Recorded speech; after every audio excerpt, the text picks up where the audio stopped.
গভীর রাত। প্রশান্ত মহাসাগরের বুক চিরে এগিয়ে চলেছে এক দানবীয় ক্রুজ শিপ এসভি চ্যালেঞ্জার। এটি এক শক্তিশালী, বিলাসিতা আর সীমাহীন ভোগের প্রতীক, যেখানে 24 ঘন্টায় ছিল গানবাজনা, মদ, ক্যাসিনো এবং অশ্লীলতার সমাহার। কিন্তু 1 ইঞ্চি জায়গাও ছিল না সেখানে আল্লাহর ইবাদতের জন্য। আর এই সিদ্ধান্তের পেছনে ছিল একটাই মুখ, ক্যাপ্টেন নোলান, যার অহংকার ছিল সমুদ্রের ঢেউয়ের চেয়েও উঁচু।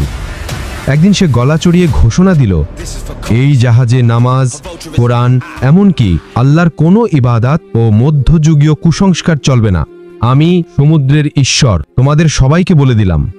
তখন তার চোখে ছিল একটাই বিশ্বাস, সে ভেবেছিল মানুষেরাই শক্তির উৎস আর টেকনোলজি হলো ঈশ্বর। তার কাছে ধর্ম মানেই দুর্বলতার বহিঃপ্রকাশ, বিশেষ করে ইসলাম। এটা শুনলেই সে রাগে জ্বলে উঠত। সে বলতো, যে ধর্ম জান্নাত জাহান্নামের মিথ্যে গল্প বলে সেটা আধুনিক যুগে কবর দেওয়া উচিত। অতঃপর জাহাজের পরিবেশে তার কথা মতোই সাজানো হয়েছিল, শতকক্ষ, স্টেজ শো, নাচ গান, কিন্তু ইচ্ছাকৃতভাবে বাদ দেওয়া হয়েছিল আল্লাহর নাম। যেখানে একটি কোণাও আল্লাহর ইবাদতের জন্যে রাখা হয়নি। অন্যদিকে জাহাজের সবথেকে নিচ তলায় কাজ করত চুপচাপ, শান্ত স্বভাবের এক আল্লাহর ইমানদার বন্দা রিদওয়ান। ফাটা জামা, ঘামে ভেজা শরীর, কিন্তু বুকে লুকানো ছিল তার সবচেয়ে বড় সম্পদ, মায়ের দেওয়া সবুজ রঙের ছোট্ট একটি কুরআন শরীফ। রিদওয়ান এমন একটি জাহাজে কাজ করত যেখানকার নিয়ম ইসলাম ধর্মকে চিনত না, যেখানে আল্লাহর ইবাদত করবার জন্য সামান্য একটু জায়গাও রাখা হয়নি। তবুও সে হাল ছাড়েনি। প্রতিদিন গভীর রাতে, যখন যন্ত্রের শব্দ কমে যায়, সবাই ঘুমিয়ে পড়ে, সে ইঞ্জিন রুমের অন্ধকার কোণায় বাথরুমের দেয়ালের পাশে জাহাজের ছেঁড়া একটা কাপড় বিছিয়ে নামাজ পড়ত। চোখের পানি গড়িয়ে পড়ত মেঝেতে। ফিসফিস করে বলতো, হে আল্লাহ, এই সীমাহীন অন্ধকারের মাঝেও আমার ঈমানকে বাঁচিয়ে রেখো। এরপর একদিন নোলান হঠাৎই দেখল রিদওয়ান এক ইঞ্জিন রুমের কোণায় দাঁড়িয়ে কোরআন পড়ছে। সে ধীরে ধীরে এগিয়ে এসে দাঁড়ালো রিদওয়ানের কাছে, চোখে ঘৃণা, ঠোঁটে বিষাক্ত বিদ্রুপ। তখন সে বলে উঠল, তুমি কাজ না করে এই পুরনো বই পড়ো? রিদওয়ান শান্ত কণ্ঠে বলল, স্যার, অবসর সময় পড়ি, এটা পড়লে আমার শান্তি লাগে। নোলান জোরে হেসে উঠল আর বলল, আরে মূর্খ, টেকনোলজি মানুষকে সব কিছুই দিয়েছে, এই বইটা কাউকে কিছুই দেয়নি। এইসব প্রাচীন রিচুয়াল মানুষকে পিছিয়ে রেখেছে। রিদওয়ান মাথা নিচু করল, কিন্তু তার কণ্ঠ থরথর করে কাঁপতে লাগলো। এরপর রিদওয়ান বলল, স্যার, আপনি যা বুঝেন না তা নিয়ে হাসাহাসি করবেন না। এই কিতাব অন্ধকার থেকে সবকিছু কি আলোর দিকে নিয়ে যায়। রিদওয়ানের মুখে এই বাক্য শুনে ক্যাপ্টেন নোলান আগুনে তেল হয়ে পড়ল। সে ক্ষেপে গিয়ে রিদওয়ানের হাত থেকে কুরআন ছিনিয়ে নিয়ে মাটিতে সজোরে ছুঁড়ে মারল। তারপর বলল, দেখলে রিদওয়ান, তোমার বিশ্বাসটাও ঠিক এতটাই দুর্বল। পুরো হল ঘর নিস্তব্ধ হয়ে গেল। রিদওয়ান ভয়ে কাঁপতে থাকা হাতে কুরআন তুলে বুকে জড়িয়ে ধরল। তার চোখে জল টলটল করছিল। সে ভাঙা স্বরে বলল, স্যার, আমাকে মারতে পারেন, অপমান করতে পারেন, চাকরি থেকেও বের করে দিতে পারেন, কিন্তু আমার কুরআনকে অপমান করবেন না। 1 সেকেন্ডের জন্য ক্যাপ্টেন নোলান স্থির দাঁড়িয়ে রইল। সে এই সাহস রিদওয়ানের থেকে আশা করেনি। তার অহংকারে যেন ছুরি ঢুকে গেল।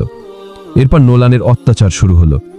রিদওয়ানের কাজ দ্বিগুণ করা, খাবার কমিয়ে দেওয়া, ঘুমের সময় অর্ধেক, নোংরা জায়গাগুলো তাকে দিয়ে পরিষ্কার করানো, যাত্রীদের সামনে অপমান করা, এমনকি বাকিদেরকে ইচ্ছাকৃতভাবে তার থেকে দূরে রাখতে বলা। কিন্তু রিদওয়ান ভাঙল না। সে সবসময় আল্লাহর পবিত্র কিতাব জামার ভিতরে লুকিয়ে রাখত, শুধু একা হলেই পড়ত।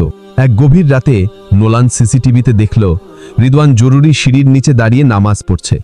নোলান প্রচণ্ড রেগে গিয়ে তাকে অফিসে ডেকে পাঠালো আর গলা ফাটিয়ে চিৎকার করে বলল, কিরে, তুই আমার কথা মানিসনি? তোর ইমানের নাটক আজই শেষ। তারপর রাগের মাথায় রিদওয়ানকে চড় মারল, চুল ধরে টেনে বলল, এক্ষুনি আমার জাহাজ থেকে বের হয়ে যা, না হলে সমুদ্রে ছুঁড়ে ফেলে দেব। রিদওয়ান চুপচাপ দাঁড়িয়ে থাকল, চোখে জল, কিন্তু মুখে এক মহা প্রশান্তি। তখন সে বলল, স্যার, ভয় দেখালেই ঈমান থেমে থাকবে না। নোলান তাকে ধরে জাহাজের পেছনের দিকে ফেলে দিল। সমুদ্রে তখন অদ্ভুত নীরবতা। হঠাৎ আকাশ ঘন কালো হয়ে গেল, বাতাস চেপে ধরল চারদিক, জাহাজ কেঁপে উঠল। নোলান প্রথমে হেসে বলল, এটা শুধু আবহাওয়া, কিন্তু পরের মুহূর্তেই আকাশ ফেটে বজ্রপাত, বিদ্যুৎ চলে গেল, সব আলো নিভে গেল। যাত্রীরা চিৎকার করছে, জাহাজ ডুমড়ে মুচড়ে যাচ্ছে ঢেউয়ের আঘাতে, ডেকে পানি উঠে আসছে। ইঞ্জিন রুমে বিস্ফোরণ, জাহাজের ভেতর অন্ধকারে ঢুকে পড়ছে লবণাক্ত পানি, মেঝে কাঁপছে যেন কেউ নিচ থেকে দোলা দিচ্ছে। ঠিক তখনই সবাই দেখল ঢেউয়ের ভেতর থেকে এক বিশাল অন্ধকার ছায়া দাঁড়িয়ে উঠছে। দেখে মনে হয় যেন পুরো সমুদ্রই রাগে দাউ দাউ করছে। নোলানের মুখ ফ্যাকাশে হয়ে গেল, হাঁটুর শক্তি হারিয়ে ফেলল। জাহাজ ধ্বংস হয়ে যাচ্ছে, সবাই আতঙ্কে। কিন্তু রিদওয়ান জাহাজের পিছনের ডেকে দাঁড়িয়ে দুহাত তুলে দোয়া করছে, হে আল্লাহ, কাউকে আযাব দিও না যদি তারা তাওবা করে। তার চোখ দিয়ে অঝরে পানি ঝরছে। আর নোলান, সে কন্ট্রোল রুমে পানিতে ডুবে ডুবে চিৎকার করছে, কেউ আমাকে বাঁচাও, আমি ঈশ্বর নই, আমি ভুল করেছি। সে হোঁচট খেয়ে রিদওয়ানের কাছে পৌঁছালো, কণ্ঠ কাঁপছে, চোখে ভয়। সে বলল, রিদওয়ান, আমাকে বাঁচাও, তোমার আল্লাহর কাছে বলো আমি আর কখনো কুরআনকে অপমান করব না।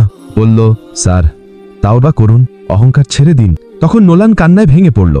হঠাৎ ঢেউ থেমে গেল, বজ্রপাত বন্ধ, আকাশ পরিষ্কার, ঝড়ের ভয়াবহ গর্জন ধীরে ধীরে স্তব্ধ হয়ে গেল।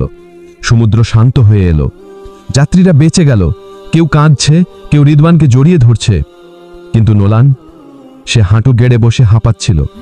হঠাৎ বুক চেপে ধরল, তার শ্বাস বন্ধ হয়ে এলো, চোখ উল্টে গেল, সে পানির দিকে পড়ে গেল। ঢেউ নিঃশব্দে তাকে গিলে ফেলল। পরদিন সকালে সূর্যের আলো সমুদ্রের উপর পড়ে ঝলমল করছে। জাহাজের লগবুকে লেখা হলো, ক্যাপ্টেন নোলান ঝড়ের রাতে নিখোঁজ।